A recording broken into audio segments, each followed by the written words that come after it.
नमस्ते बच्चों, स्वागत है आपका सानू स्मार्ट क्लासेस में। तो आज हम कक्षा 4 की हिंदी की किताब जिसका नाम वीणा है, उसी का पाठ 3 जिसका नाम नीम है को भरवाएंगे। तो चलिए शुरू करते हैं आज का पहला प्रश्न। तो प्रश्न 1 है, नीम के बारे में आप क्या क्या जानते हैं। तो हमने लिखा है कि नीम एक औषधि पौधा है और एक छायादार वृक्ष भी है। दूसरा है, आपने अपने परिवेश में बहुत से पेड़ पौधे देखे होंगे, कुछ के नाम बताओ। तो अपने परिवेश मतलब आपने गांव के चारों तरफ जो जो पेड़ पौधे आपने देखे हैं उनके नाम लिखना है। जैसे हमारे परिवेश में नीम, आम, पीपल, बरगद, गुलाब के पेड़ पौधे हैं। आपके यहाँ कुछ दूसरे भी हो सकते हैं, तो उनका नाम लिखना है।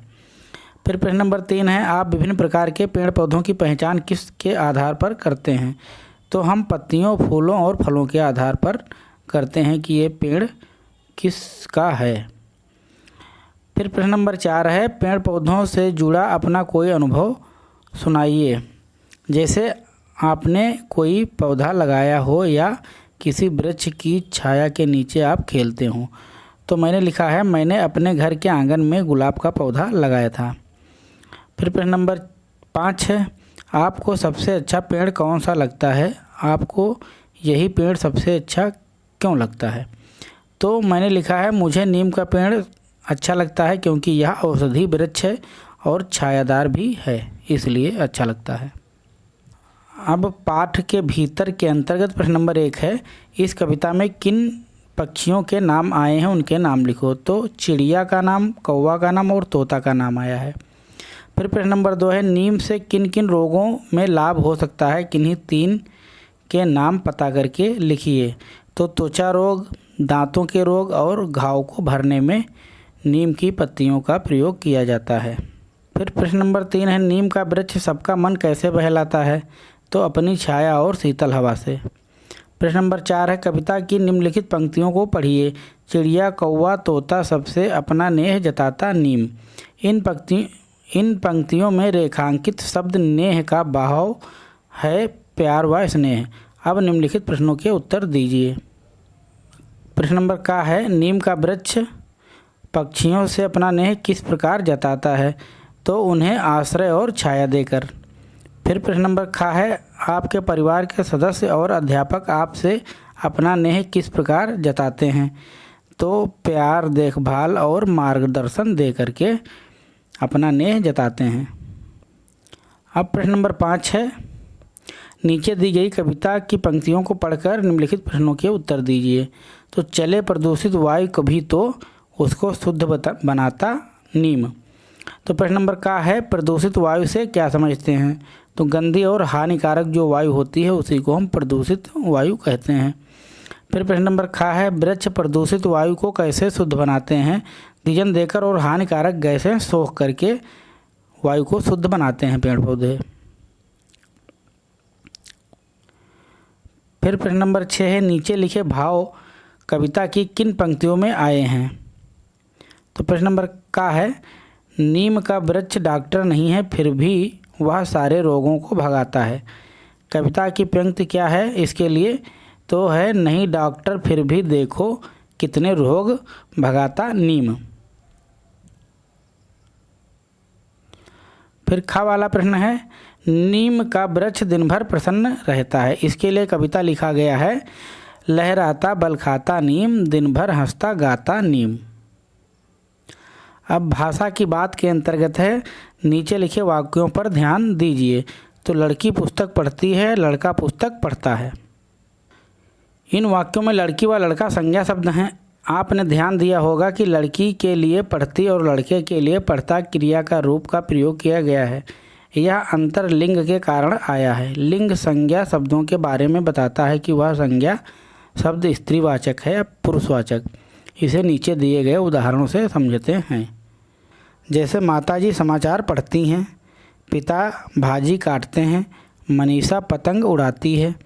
तो जैसे ये समाचार पढ़ती हैं तो स्त्रीलिंग है, ये पुल्लिंग है। फिर अरविंद झूला झूलता है, टमाटर खट्टा है, इमली खट्टी है। तो ये स्त्रीलिंग, ये पुल्लिंग और ये पुल्लिंग। अब प्रश्न करते हैं। प्रश्न नंबर का है, अब इस कविता में आए उन शब्दों को लिखिए जिनसे पता चलता है कि नीम पुल्लिंग है। तो जैसे वृक्ष, नीम, हंसता, गाता, बल खाता, बहलाता, भगाता, जताता, सबका, बनाता, रहता, शुद्ध बनाता और अपना, इन शब्दों का ये शब्द सारे पुल्लिंग हैं। अब प्रश्न नंबर खा है, नीचे रखी टोकरी में बहुत सारे फल और साग सब्जी दिखाए गए हैं, इन्हें स्त्रीलिंग पुल्लिंग की श्रेणी में रखिए। लौकी हो गई, स्त्रीलिंग में भिंडी, फूल गोभी, और पुल्लिंग में अंगूर, बैंगन, टमाटर, नाशपाती स्त्रीलिंग, पालक, धनिया स्त्रीलिंग, आलू, सेब, नींबू पुल्लिंग। फिर प्रश्न नंबर 2 है, प्रदूषित शब्द में प्रा लगा है, ऐसे ही कुछ और शब्द ढूंढकर नीचे लिखिए। तो प्रदूषित इन्होंने लिख दिया है, और प्रगति हो गया, प्रकाश हो गया और प्रयास हो गया। अब है अभिनय। नीम कविता में बहुत से क्रिया शब्द आए हैं, कविता एक बार पुनः पढ़िए और नीचे लिखे क्रिया शब्दों के भाव के अनुसार अभिनय कीजिए। तो लहराना आपको ये सब अभिनय करना है, करके देखना है। हंसना है, नेह जताना आपको दुलार करना है, बलखाना, गाना गाना और भगाना, ये सब आपको करना है। वृक्ष एक, गुण अनेक। तो प्रश्न नंबर 1 है, वृक्षों की बहुत सी विशेषताएं होती हैं, उन विशेषताओं को लिखिए। तो जहाँ जहाँ रिक्त स्थान है उसी में हमको वृक्षों की विशेषताएं लिखनी है। तो जैसे इन्होंने एक लिख कर दिया है कि हरा भरा वृक्ष, तो हमने लिख दिया छायादार वृक्ष, विशाल वृक्ष, फलदार वृक्ष, मजबूत वृक्ष, उपयोगी वृक्ष।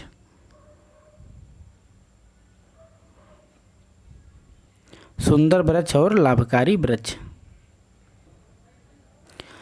फिर प्रश्न नंबर 2 है, नीचे कुछ वृक्षों पौधों की पत्तियों के चित्र हैं, उनके नाम उलट पुलट दिए गए हैं, उन्हें पहचान कर मिलान कीजिए, अपनी भाषा में भी उनके नाम पता करके लिखिए।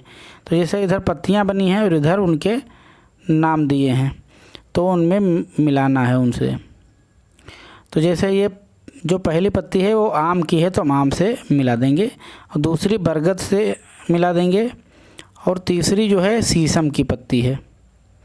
और बरगद को बरगद ही कहते हैं अपनी भाषा में, धनिया को धनिया ही कहते हैं, आम को टिकोरा या आमिया कहते हैं अपनी भाषा में।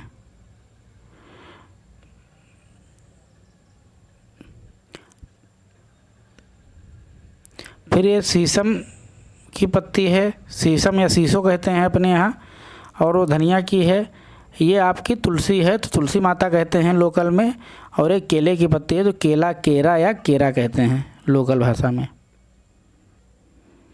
फिर प्रश्न नंबर 3 है, नीचे दी गई पत्तियों को पहचानिए और इनके नाम तथा विशेषताएं अपने अध्यापकों तथा अभिभावकों की सहायता से लिखिए। तो जैसे पत्तियां हैं, ये आम की पत्तियां हैं, इसे बंधनवार बनाने में प्रयोग किया जाता है। तो जो दूसरी पत्ती है ये शीशम की पत्ती है, ये पशुओं के चारे के रूप में प्रयोग की जाती है। तीसरी पत्ती पीपल की है, आयुर्वेदिक औषधियाँ बनाने में काम आती है और सजावट में भी इसका प्रयोग किया जाता है। फिर ये कमल की पत्ती है, पानी के ऊपर तैरती रहती है और सजावट में भी इसका प्रयोग किया जाता है। फिर ये पालक की पत्ती है, स्वास्थ्य के लिए पौष्टिक भोजन के रूप में, साग सब्जी के रूप में प्रयोग की जाती है। प्रश्न नंबर 4 है, आपके परिवेश में जो भी पत्ते दिखते हैं उनका संग्रहण कीजिए, पत्तों को किसी मोटे कागज़ पर चिपकाइए, उनकी विशेषताओं को ध्यान में रखते हुए उनके बारे में 2-2 वाक्य लिखिए। तो जैसे मैंने नीम का पत्ता चिपका दिया है, तो नीम के पत्ते के बारे में हम 2 गुण लिखेंगे। तो नीम का पत्ता औषधीय गुणों से भरपूर होता है। दूसरा है, यह अनेक रोगों में लाभदायक होता है, जैसे दांत, घाव और मच्छर को भगाने में। मैं हूँ नीम का प्रश्न नंबर 1 है, नीचे नीम के बारे में कुछ आधे अधूरे वाक्य हैं, सहपाठियों से चर्चा करके इन वाक्यों को पूरा करें। तो मेरा एक एक भाग उपयोगी है, भरा जाएगा। मेरी पत्तियाँ का आकार लंबा, नुकीला और हरा होता है। मेरी पत्तियों के किनारे कटीले या दांतेदार होते हैं। मेरी पत्तियों को उबालकर उस पानी से नहाने से त्वचा रोग दूर होते हैं। मेरी कोमल टहनियाँ दांत साफ करने के काम आती हैं, इसे दातून कहते हैं। पत्तियों का स्वाद कड़वा होता है। मेरी पत्तियों को सुखाकर अनाज में रखा जाता है, चैत्र, मार्च या अप्रैल माह में मेरी छटा देखने लायक होती है। आओ कभी मेरी डाल पर झूला झूलने, ठंडी हवा का आनंद लो। अब प्रश्न नंबर 2 है, आपने नीम के बहुत सारे गुण के बारे में जाना। इसकी टहनियाँ, पत्तियों, निमौरियों और औषधीय गुण पाए जाते हैं, इसलिए इसे औषधि वृक्ष भी कहते हैं। अपने सहपाठियों से चर्चा करके कुछ और औषधीय पेड़ पौधों एवं लताओं के नाम नीचे लिखिए। तो जैसे तुलसी हो गया औषधि पौधा, एलोवेरा हो गया, गिलोय हो गया, अदरक हो गया, आंवला हो गया और पुदीना हो गया, ये सभी औषधीय पौधे हैं। अब प्रश्न नंबर 3 है, आप नीम की डालियों पर रस्सी डालकर झूला झूलने का आनंद लेना चाहते हैं। आप वहां झूला डालने गए। कल्पना कीजिए कि नीम की डालियां आपसे बातें करने लगी। उस संवाद को लिखिए। तो जैसे मान लो झूला डालने गए और नीम की जो डालें हैं वो आपसे बात करने लगी, तो कैसे बात करेंगी? तो जैसे उसने कहा, अरे बहुत दिनों बाद आए हो, तो आप कहेंगे, हाँ नीम चाचा पढ़ाई में व्यस्त था या थी, इसलिए व्यस्त। फिर नीम कहेगी, अच्छा किया, आओ मेरी ठंडी छांव और ताज़ी हवा का आनंद लो। तो आप बोलेंगे, शुक्रिया, धन्यवाद नीम चाचा, मैं आपकी इस डाली पर झूला डालना चाहता या चाहती हूँ। तो नीम क्या कहेगा? नीम कहेगा, खुशी खुशी डालो। आप कहोगे, धन्यवाद नीम चाचा, आप बहुत अच्छे हो। तो ये बातचीत होगी। अब है बूझो तो जाने। पगड़ी में भी गगरी में भी मैं और तुम्हारी नगरी में भी, कच्चा खाओ पक्की खाओ, सिर पर उसका तेल लगाओ। तो ये है गरी या नारियल। मैं भाग नहीं सकती फिर भी लोग मुझे बांधते हैं, बताओ मैं कौन हूँ? तो ये घड़ी है। वह क्या है जहाँ नदी नहर समुद्र या गाड़ियाँ नहीं हैं? तो ये मानचित्र है। वह क्या है जिसे देखा जा सकता है पर छुआ नहीं जा सकता? ये परछाई है। अब है मेरा पौधा। आप पौधा लगाने के लिए कैसे कैसे क्या करोगे, ये दिखाया गया है इसमें। आप मिट्टी अथवा टिन के खुले मुंह वाला बर्तन लीजिए। यदि कोई छोटा या बड़ा गमला मिल सकता है तो वह भी ले सकते हैं। फिर क्या करना है? फिर बड़ों की सहायता से बर्तन की तली में एक छोटा छेद कीजिए। या छेद पानी के अतिरिक्त रिसाव के लिए होता है। फिर टूटे हुए घड़े, सुराही आदि के 2-3 टुकड़े लीजिए। यदि ये टुकड़े ना मिले तो कंकड़ पत्थर लीजिए, इन्हें गमले के छेद पर टिका दीजिए। गमले के आकार के अनुसार मिट्टी लीजिए। आप इसमें खाद मिला सकते हैं। मिट्टी को भुरभुरा करके गमले या बर्तन में डालिए और मनपसंद पौधा का बीज बोइए। थोड़ा सा पानी छिड़किए। प्रतिदिन अवलोकन कीजिए, आपके द्वारा लगाया गया बीज अब अंकुरित होता है। अपने पौधे को बढ़ते हुए देखने का आनंद लीजिए। तो इस प्रकार मैंने पाठ 3 नीम को बहुत ही सरल आसान भाषा में भरा दिया है। आप लोग भी भर लीजिए। धन्यवाद।